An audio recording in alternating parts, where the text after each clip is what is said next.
1971 में जब गुरुदेव अज्ञातवास को गए थे, तब कोई यह नहीं जानता था कि गुरुदेव कब वापस आएंगे, कहाँ गए हैं और क्यों गए हैं। इसी बीच माताजी को 3 बार दिल का दौरा पड़ा। तीसरे हार्ट अटैक में माताजी ने गुरुदेव से निवेदन किया कि शरीर को छोड़ने से पहले वे उन्हें एक बार देखना चाहती हैं। उनकी यह इच्छा साकार हुई। जब माताजी ने आंखें खोली तो उन्हें गुरुदेव के दर्शन हुए। धीरे धीरे यह बात सभी के सामने आ गई कि गुरुदेव अज्ञातवास से आ गए हैं। गुरुदेव की घोषणा के अनुसार वे अब भी अज्ञातवास में हैं। इस बारे में सोचकर कार्यकर्ताओं ने उनसे निवेदन किया कि आप सभी लोगों से ना मिलें। इस पर गुरुदेव ने कहा कि मुझे अपने आप को किसी से छुपाने की आवश्यकता नहीं है। यदि साधकों को मुझ पर श्रद्धा होगी तो वह इस बात को अन्यथा नहीं लेंगे। यदि साधकों को मुझ पर श्रद्धा है ही नहीं तो किसी न किसी बहाने से वे मीन मेख निकाल ही लेंगे। एक गोष्ठी में गुरुदेव ने साधकों से कहा, माताजी का स्वास्थ्य ही लौटकर आने का मुख्य कारण नहीं था। जितने वर्ष हमने अखंड दीपक की साधना की है, यानी 24 वर्ष, उतने वर्ष शांति कुंज में भी माताजी को तपना होगा। उस समय वहाँ 8-10 लोग मौजूद थे। गुरुदेव ने स्पष्ट किया कि उनकी मार्गदर्शक सत्ता ने उन्हें समाज और क्षेत्र के कार्य गतिविधियों से उपराम लेने का आदेश दिया है। 1961 के अज्ञातवास में इन गतिविधियों के लिए 10 वर्ष का समय मिला था। वे पूरा होते ही वे अज्ञातवास को चले गए। जुलाई के आसपास वे हिमालय गए। गुरु पूर्णिमा से लेकर अब तक का समय उन्होंने अपनी मार्गदर्शक सत्ता के साथ व्यतीत किया। बसंत के बाद उन्हें वह क्षेत्र छोड़ना पड़ा, क्योंकि इसका आदेश उन्हें उनकी सत्ता से मिला था। उन्हें यह आदेश मिला था कि वे वन्य प्रांतों में जाएं। वहाँ कई सिद्धों के संपर्क में वह रहे। गुरुदेव फिर रुकते हुए बोले कि यह सब तो बहुत लंबा चौड़ा ब्यौरा है।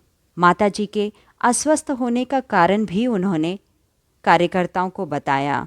उन्होंने कहा कि पिछले 8 महीनों में माताजी ने खुले हाथों से अनुदान बांटा है।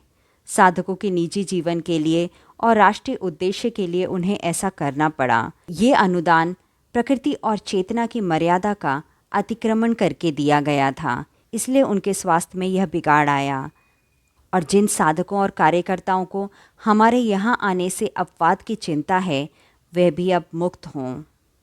आध्यात्मिक जीवन में कई ऐसे प्रश्न आते हैं जब उनके कारण समझ में नहीं आते, पर उनके भाव को समझा जा सकता है। गुरुदेव ने कहा कि हमें इस बात का भान है कि लोग हमारी आलोचना कर सकते हैं, लेकिन हम यह भी जानते हैं कि हमें अपनी मार्गदर्शक सत्ता के निर्देश का पालन करना है। किसी भी शिष्य के लिए उसकी मार्गदर्शक सत्ता का पालन करना सर्वोपरि है। इस गोष्ठी में डॉक्टर साहब मौजूद थे।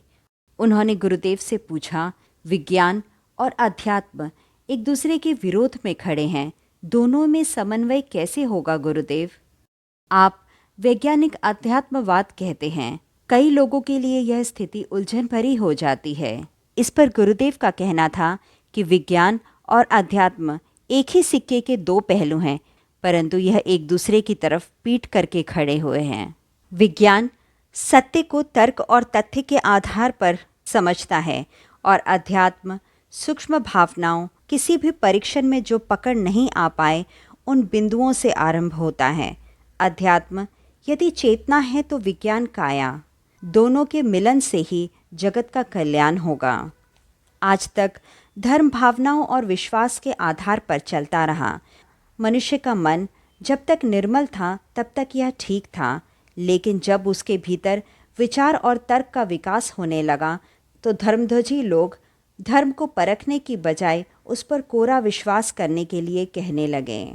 इससे विचारशील और बुद्धिजीवी लोगों के मन में संदेह का बीज पड़ा। समाधान नहीं होने पर वे बढ़ने लग गया। अब इतना बढ़ गया है कि धर्म और अध्यात्म के ऊपर प्रश्न चिन्ह सा लग गया है। गुरुदेव ने डॉक्टर साहब की ओर इशारा करते हुए कहा कि पिछले 4-5 सालों से हम ज्ञान विज्ञान के सभी धाराओं का अध्ययन कर रहे हैं, जैसे कि समाजशास्त्र, राजनीति, इतिहास, अर्थशास्त्र आदि के लिए नोट्स मंगाए गए हैं। उस प्रयास के कारण बहुत सा काम हो पाया है। वैज्ञानिक अध्यात्मवाद की आधारशिला तैयार हो गई है। लोग अब नए ढंग से सोचने के लिए तैयार हैं। उनके अंदर वैज्ञानिक अध्यात्मवाद को समझने की भूख बढ़ती जा रही है। उस भूख की तृप्ति के लिए हमें अध्ययन का इंतज़ाम करना होगा। हमें यह बात याद रखना चाहिए कि धर्म का प्रगतिशील स्वरूप ही जीवित रहेगा। पुरानी मान्यताएं और प्रथाएं तो खंडर की तरह ढेर हो जाएंगी। इस वैज्ञानिक अध्यात्मवाद को गढ़ने और अध्यात्म को एक नया ढांचा देने के लिए तुम्हें अपना समय देना पड़ेगा। समय ही क्यों, तुम्हें तो अपना पूरा जीवन देना होगा।